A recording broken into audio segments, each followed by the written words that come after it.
Hi, I'm Tim Keeshen and welcome to my studio. This is Wolf's Moon, and this is actually filmed, this painting was at Wolf's Neck Agricultural Center.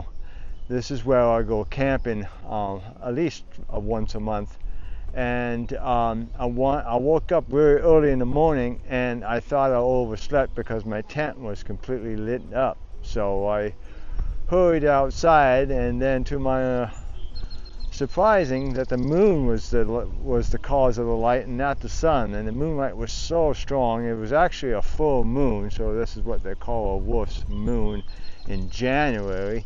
And it was just fascinating how I was able to get out and be outside and start taking pictures, and then I realized I wasn't even cold. It was just because I was so taking about the lighting, and it was just absolutely fascinating. This is actually 5:30 in the morning, and it just seems like it's the middle of the day. It was so bright. I love being able to go camping. I try to do a trip once a month, and it is just a kind of a nice way to set a benchmark for another month past. And winter camping is a completely different situation, and I was always challenged by the cold, so things freeze quite easily. Well, in a landscape like this, it doesn't freeze at all. It's the complete opposite. But so I have a hard time storing water, and I have a hard time with equipment and keeping it all warm, so I figured I would just take pictures.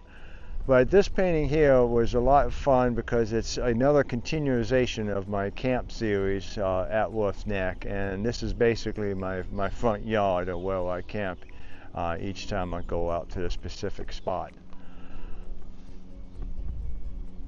Yeah, this is a great way of setting up a tent, because this is actually sets up in about 15 minutes. This tent actually has a wood stove, and the size of the tent is actually 11 by 11, and all this gear fits easily into the back of my Mini, so it is such a great thing. So when I travel to Alumni Weekend, I still have the same setup there, and it's quite nice to have that sense of comfort. Of course, when Alumni Weekend is in May, and it's a lot warmer, but you still need the stove in the morning time because it's a little chilly. But during the days, it's a lot warmer. So without further ado, let's see how this one was made.